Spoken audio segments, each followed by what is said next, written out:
God looked at Adam in Eden and said, "It is not good." Those 4 words shatter the perfect paradise story. Eden wasn't calm. Heavy rains flooded gardens and washed away Adam's crops. During dry seasons, extreme heat, his young plants. Genesis describes Adam's job, and it wasn't relaxing. We'll reveal the specific Hebrew words that show Eden required constant labor and why God intentionally made humans work hard just to survive.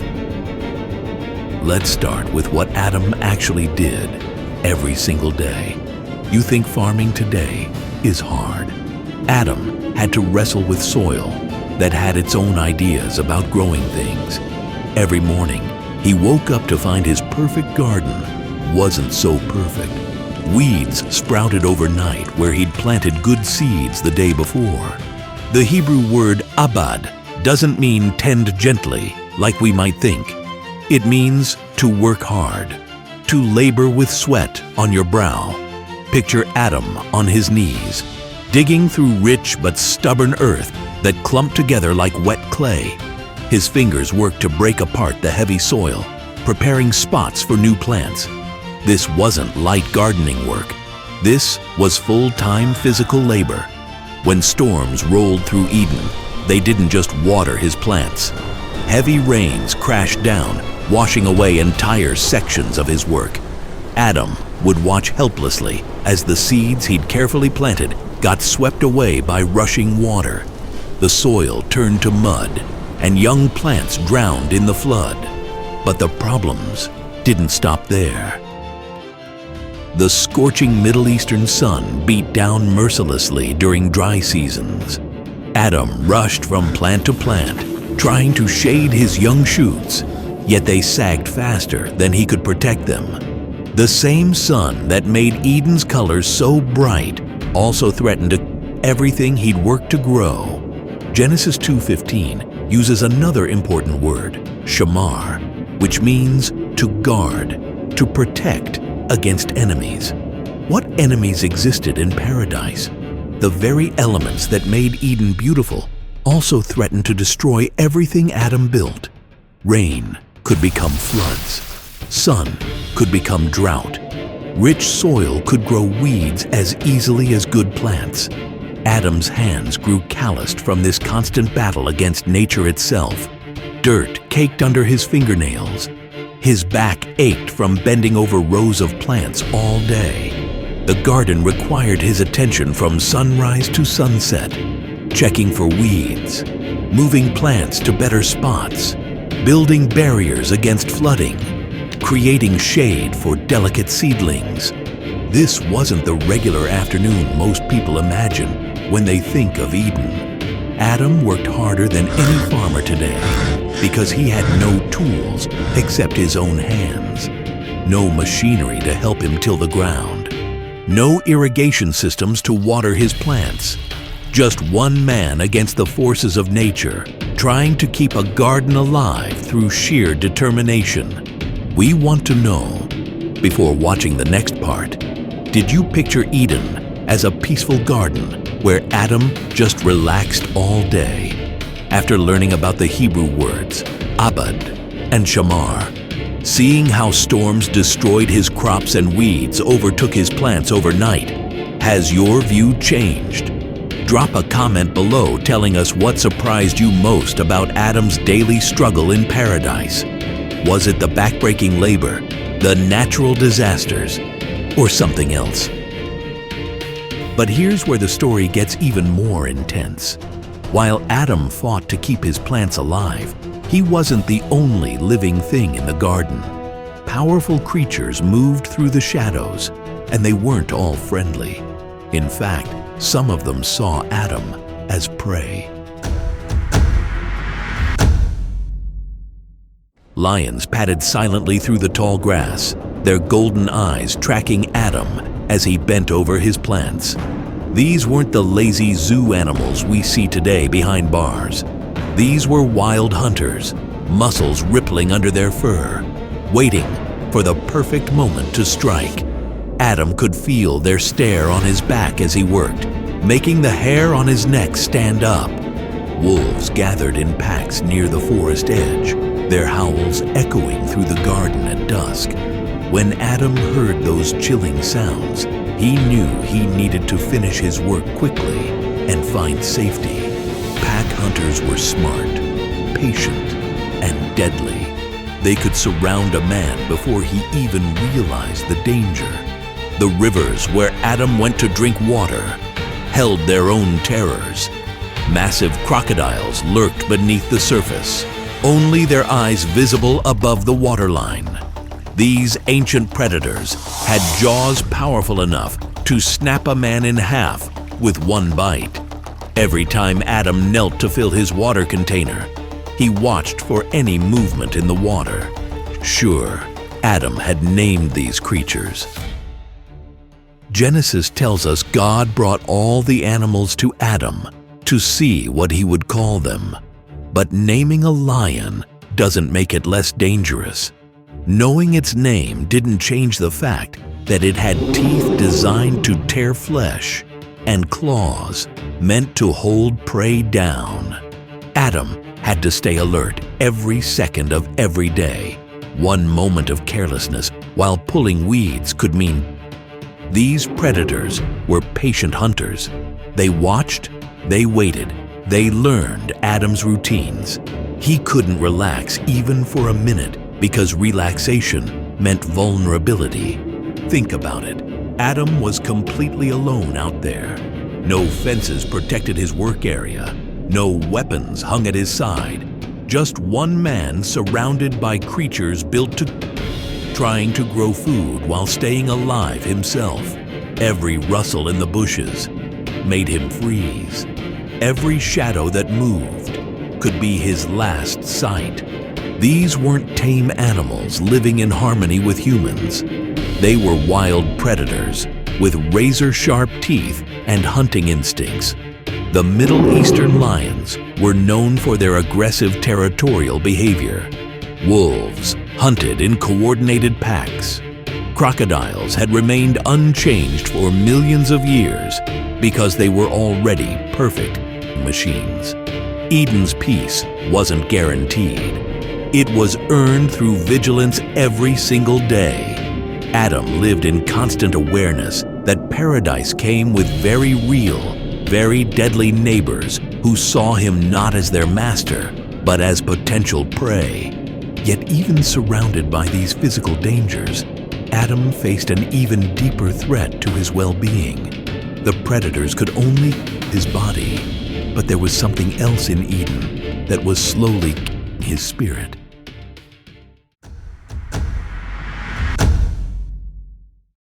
Every evening, Adam returned from his dangerous work to complete silence. No voice called out to welcome him home. No one waited to hear if he'd survived another day among the predators. This emptiness pressed down on him until even God himself had to admit, "It is not good." These 4 words revealed something was deeply wrong in Eden, something all the beautiful flowers and flowing rivers couldn't fix. Every evening, Adam returned from his hard labor to an empty home. No one waited to hear about his day. No one cared that he'd finally gotten those stubborn tomato plants to grow. No one shared his excitement when he discovered a new watering technique. He had no one to share his thoughts or struggles with. The animals followed him around, sure. Birds perched on his shoulders. Deer rubbed his hand for attention. But they couldn't understand when he tried to explain his day. When Adam spoke about the flooding that destroyed his work, the animals just stared with blank eyes. They couldn't offer advice or comfort. They couldn't laugh at his jokes or share his frustrations. He'd sit by the river each night, watching pairs of birds fly together while he ate his dinner in complete silence. Everywhere he looked, he saw companionship, except in his own life. 2 rabbits hopped past together. A pair of eagles soared overhead. Even the wolves hunted in packs. Yet Adam sat alone, the only one of his kind in all of creation. The ache in his chest grew stronger each day. This piercing emptiness felt like a hole that all of Eden's beauty couldn't fill. He had everything a person could want: lush gardens, flowing rivers, abundant food, meaningful work. But none of it mattered because he had no one to share it with. Even in paradise, isolation felt like a slow death.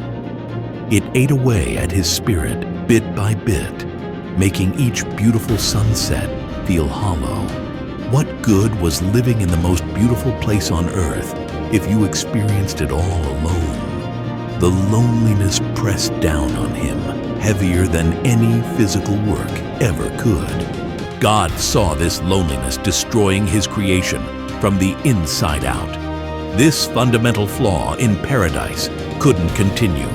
Adam had everything except what he needed most: a companion of his own kind who could understand him, work beside him, and share his life.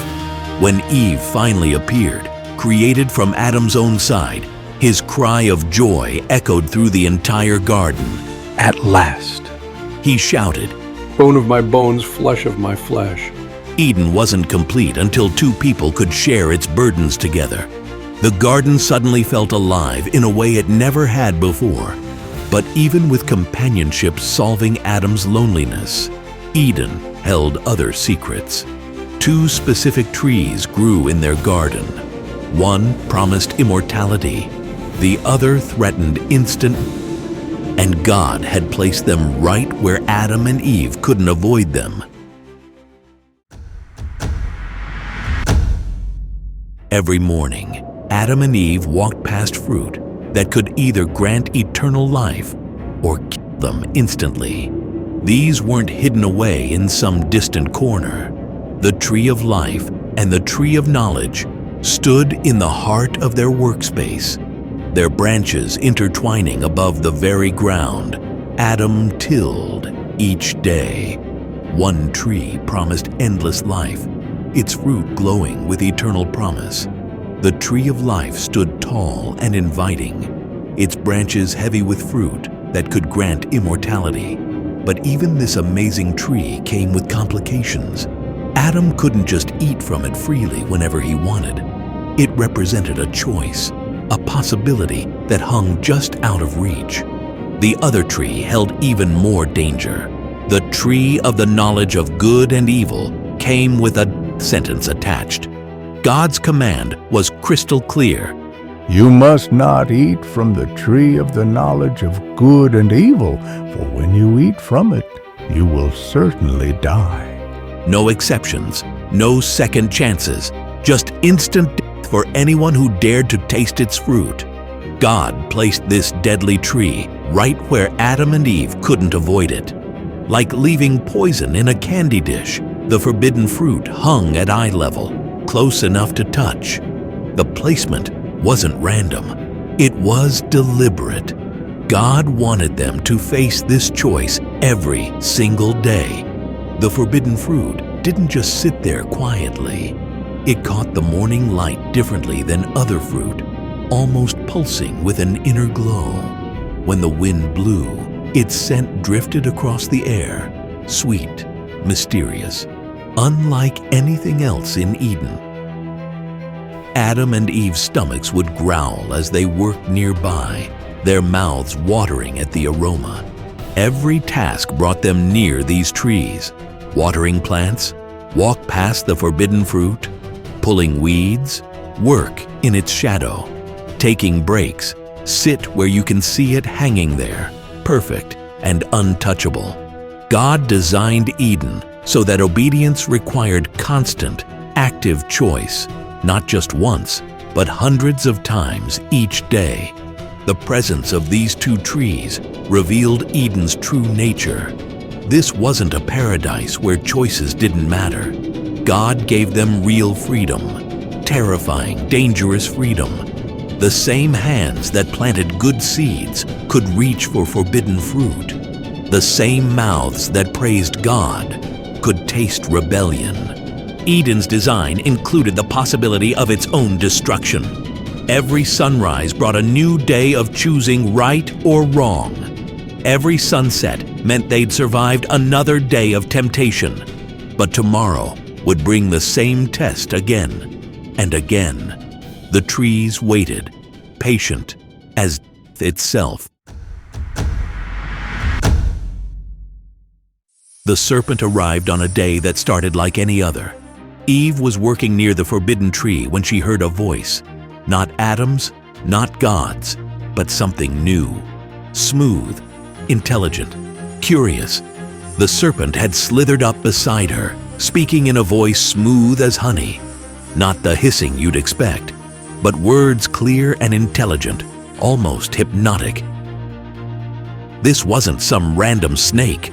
This creature moved with purpose, spoke with cunning. You won't die. The serpent promised, its eyes gleaming.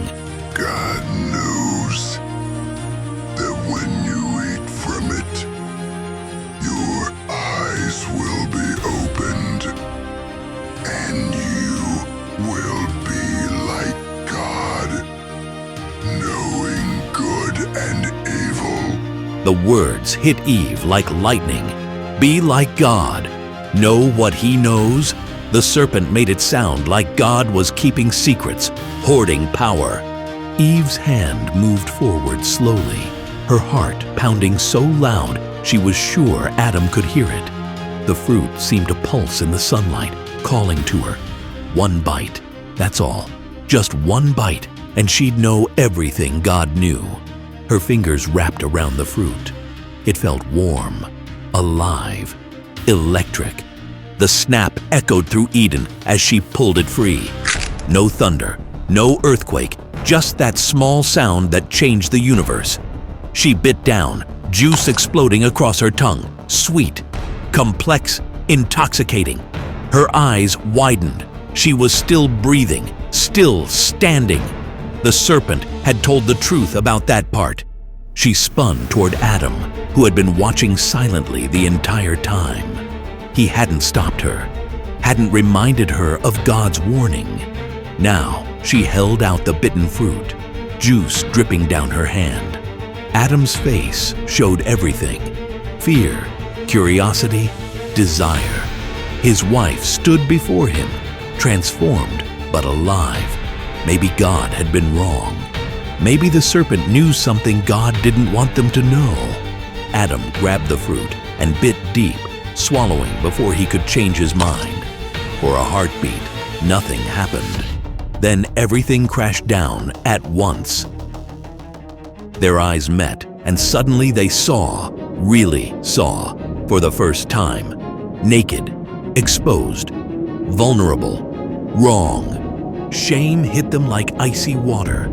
They scrambled for leaves, trying to cover bodies that had never needed covering before. Their hands shook as they fashioned pathetic coverings. But the real nakedness went deeper than skin. They had broken the one rule, the only rule. And now they could never unknow what they knew. Paradise still surrounded them, but they were no longer part of it. They had wanted to be like God, but instead felt less human than ever. The garden's beauty now seemed to mock them. Every flower, every tree, every singing bird reminded them of what they'd just destroyed. Then they heard it, the sound they'd been dreading. Where are you? God's voice echoed through the garden. Adam and Eve scrambled behind the nearest tree, pressing their bodies against the bark. Their hearts hammered so loud they were sure he could hear them. Those pathetic fig leaf coverings suddenly felt like trying to hide behind air itself.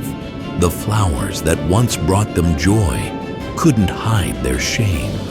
The thick bushes that sheltered Adam's crops couldn't shelter him from God's presence. They pressed themselves lower, hoping somehow to disappear. But you can't hide from the one who made everything. God's questions cut through their excuses like a sharp blade. Where are you? He called out again. Of course he knew where they were. He wasn't asking for information. He was giving them a chance to come clean. But they stayed hidden, trembling in the shadows. Who told you that you were naked? God asked when they finally crept out. Have you eaten from the tree that I commanded you not to eat from? The questions hung in the air, heavy with disappointment. This wasn't the angry roar they expected. It was worse. It was the quiet hurt of betrayal. Adam's response showed just how much sin had already poisoned his heart. Instead of taking responsibility, he pointed at Eve, then even blamed God himself. The woman you put here with me, she gave me some fruit from the tree, and I ate it. He said. Notice how he threw both his wife and his creator under the bus in one sentence. Eve followed the same pattern, pointing at the serpent. The serpent deceived me, and I ate. She said. Everyone had someone else to blame. No one wanted to simply say, I chose wrong. I'm sorry. But God's judgment fell like a hammer. The serpent would crawl on its belly forever. Eve would face agony in childbirth and conflict in her marriage. Then God turned to Adam with words that would echo through every generation. Cursed is the ground because of you. Through painful toil, you will eat food from it all the days of your life. It will produce thorns and thistles for you. The soil that had already fought against Adam would now declare all-out war. Every seed would struggle. Every plant would battle thorns. The rain that once threatened his crops would now mock his efforts. The sun that wilted his plants would now burn with vengeance. Itself entered the equation. For dust you are, and to dust you will return. Then came the final blow. God banished them from Eden forever. An angel with a flaming sword blocked the way back. Adam turned for one last look at the garden, where he'd spent countless days laboring, loving, and finally failing. The trees still stood tall. The rivers still flowed. But now, it would all flourish without them. As they walked into the harsh wilderness, Eve's hand found Adam's. They had entered Eden separately. First Adam alone, then Eve as his companion. Now they left together, bound by shared guilt and shared judgment. Behind them, the angel's sword blazed in the darkness. Ahead lay a world of thorns, sweat, and death. Adam and Eve thought eating forbidden fruit was the worst sin possible. But their son, Cain, was about to commit something far more horrifying, the world's first. When God confronted Cain after he killed Abel, his words weren't what you'd expect. No instant penalty, no flooding the earth. Instead, God said something that would haunt Cain forever. Click the video on your screen right now to discover the shocking conversation that changed everything about justice.